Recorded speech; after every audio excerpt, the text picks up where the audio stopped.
A lot of us women, when we are in the process of rebuilding our lives, or we're thinking of rebuilding our lives, maybe we've had to start over in this season of our lives as women who are over 45.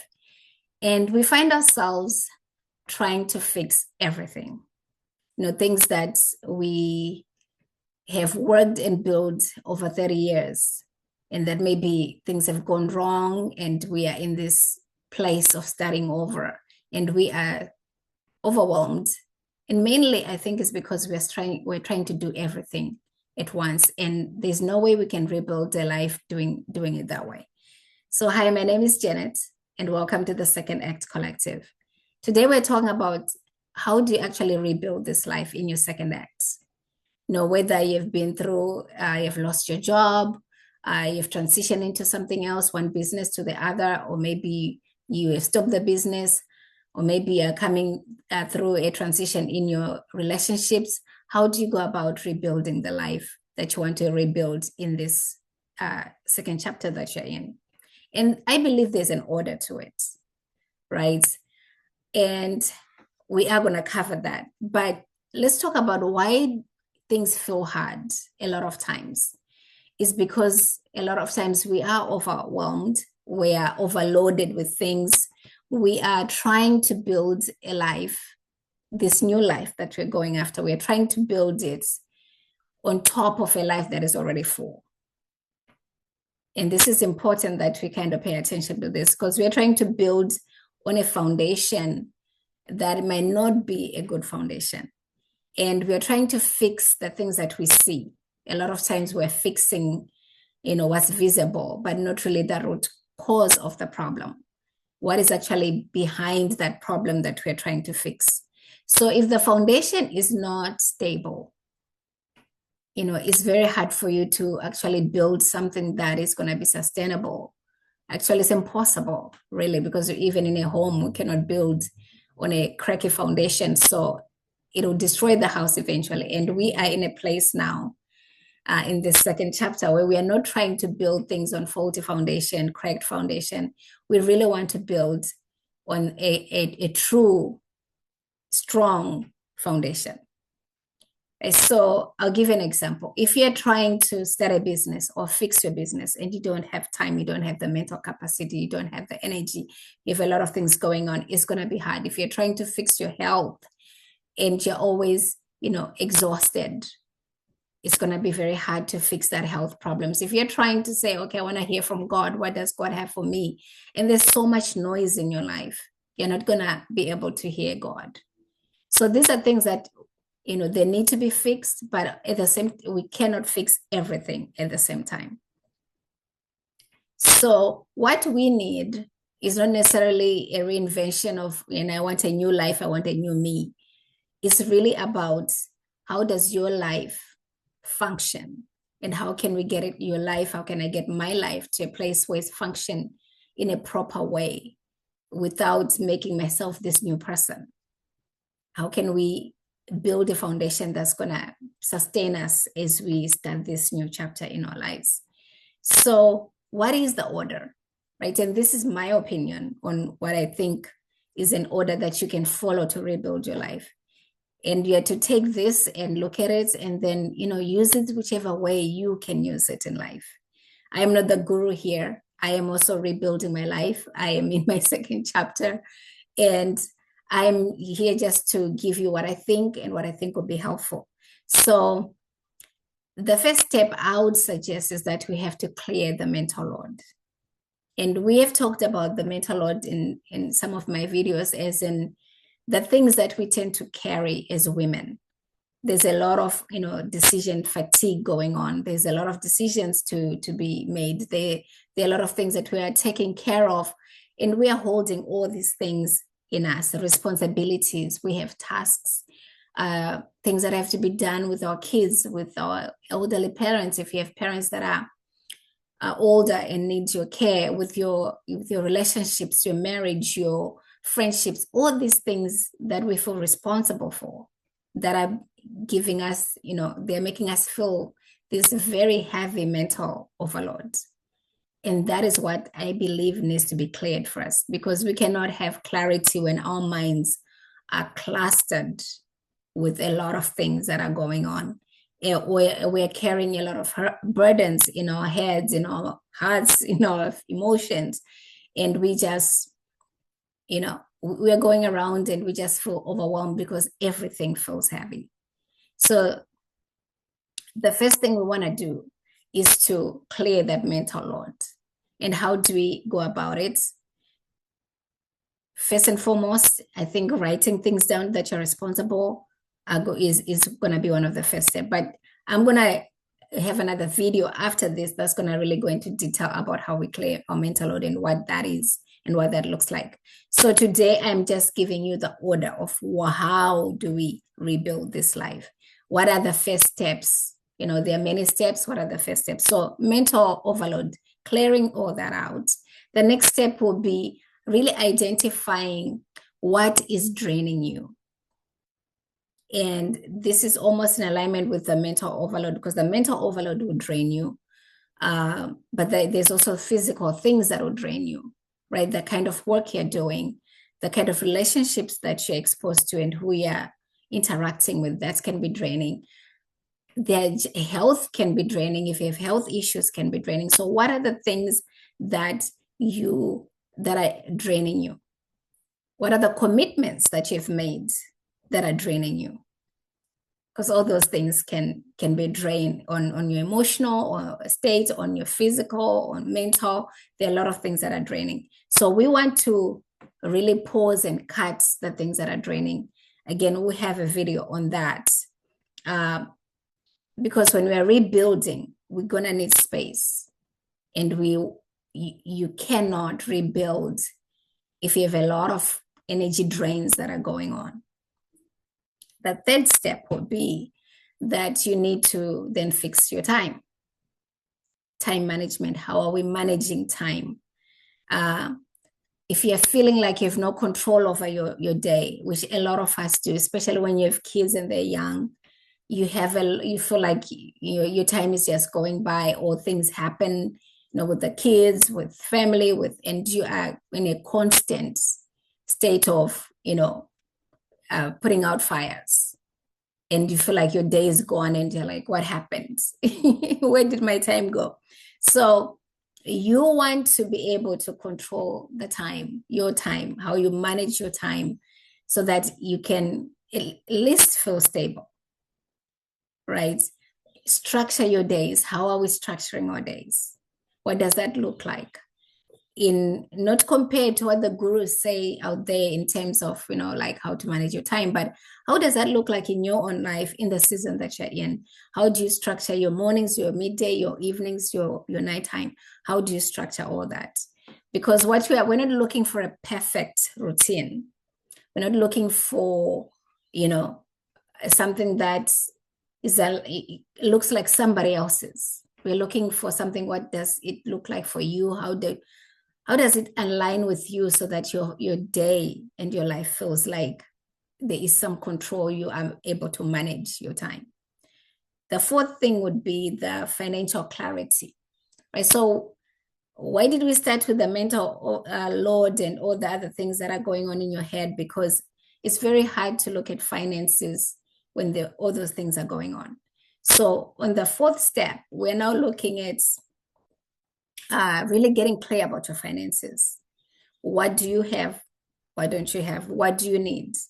What kind of income do you need? What kind of income stream do you need to build, if you need to build one? Or if you have one, do you need to increase it? Are you okay? Like really examining and doing like a financial audit. Because the problem a lot of us face, especially in our midlife, there's a lot of fear that comes with, especially if you have been let go from your job, or the business you had failed, or the business you walked away from. Whichever circumstance you're in, you might not be in a financially good place, right? So what we tend to do is to avoid. And I've been through this, when I'm going through a difficult time, I don't want to deal with certain things. I just want to bury my head in the sand like an ostrich and not pay attention to anything. And that happens to all of us. So there's no shame, there's no feeling guilty, but it's being aware, like, okay, I am rebuilding now. I really want to know exactly where am I with my savings? Where am I with the debt in my life? Where am I with like, even if you plan to retire, when do you want to retire? All those things, your investments, you want to have a very clear understanding of where you are. And if you're starting over from zero, that's also a good place to start. And it's not too late just because you might be in your 50s or 60s or 70s. It's never too late to rebuild. Even finances, as scary as it might be, because the other reason we avoid this is because we have so much shame and so much guilt, and we don't want to face our finances. So we are silently, being stressed by the issues of money, and we don't want to address them, and they're there. So what are the things to look into? The income, right? Your expenses, your spending, and how much do I actually need? How much, do I want for extra things? Again, the streams of incomes that I can create, what does that look like? So we are really trying to get in this step. We're trying to get financial clarity. So that'll be the fourth step, is getting financial clarity. The fifth step I would suggest is building your energy, rebuilding your energy. When we're exhausted, physically exhausted, even mentally exhausted, it makes everything feel very hard. I mean, this is what puts, I think, a lot of us women in depression, because that exhaustion it's just draining. It drains you. So you need to kind of figure out, where are you in terms of energy level, right? Are you sleeping enough? Are you working out, exercising, even small things? Are you taking care of your body in terms of moving it, so that you can kind of revive yourself and rebuild the energy? Are you eating healthy? Because all those things contribute to your energy levels. And now, if we've, in the first step, we have taken care of our mental overload, the physical gets to be easier. And when you work out, when you eat healthy, when you're getting enough sleep, when you're taking care of your body, when you feel good, your energy also goes up, and you start to really have, I guess, the inspiration, the creativity, all that works together. And the energy then becomes a system, not just something that is a motivation in your life. Like, well, yeah, I'm motivated to work out today, motivated to eat healthy. No, that doesn't work. So what you want to build is a system that helps you to stay on top of those things, so that your energy levels are always high, and you're able to really go after the things in your life and rebuild the life that you want. The sixth step would be the spiritual alignment.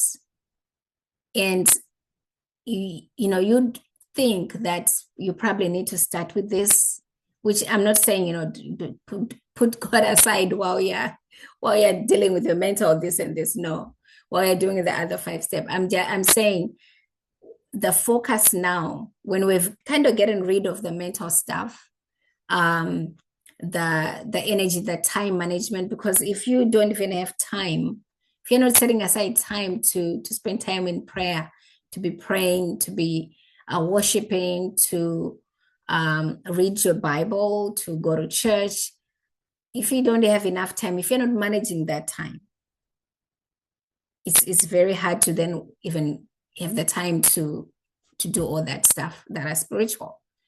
So we need to fix the time. We need to declutter our minds so that we're able to hear God. So on this 6th step, we are now working on spiritual alignment, right? We've worked on the other 5 steps. Now we can clearly hear God. And I believe we hear God all the time. The problem is I believe God speaks all the time. We just don't hear him because we have so much going on in our heads, so much going on in our lives, so much in our schedules. We are not in a place where we can hear him. So when we clear all that, the first 5 steps, we're in a place where we get to hear God, we get to spend time with God, we get to study the word, we get to pray, we get to do all the spiritual disciplines that help us to be in alignment spiritually with God. Because your life is quieter now. Because we've worked on all those things, there's this space. We've created a space to where in our schedule we have, God is a priority, because really that's who is. He should be the first, right? We should put him first. The reason we don't most of the time is because we have so much, the things that we talked about, so much going on, that we're not putting him first. So now, we are having the quiet time. We are really just being in a place where we can hear God. You're journaling, if you're someone that is journaling, and I'm trying to get that started. And I've been trying to get that started, but I'm really like now trying to commit to journaling, because I've tried and failed and tried. Well, I wouldn't say failing. I just feel like I get on this place where I'm like, I'm journaling, and then I feel like I have to every day. And I don't think that's the right way to look at it. I think I'm looking at it in a wrong way. And I need to correct that. That maybe I don't need to journal every day. Maybe I'm just journaling, certain number of days in a week, and that's okay. But I found myself that I was like very much putting pressure on myself to then journal every day, and that doesn't work. And then you get burnout with that too. And then you're like, I'm not doing it. So I have to find a rhythm in my journaling that is okay for me, so that I do want to really grow this practice, this habit.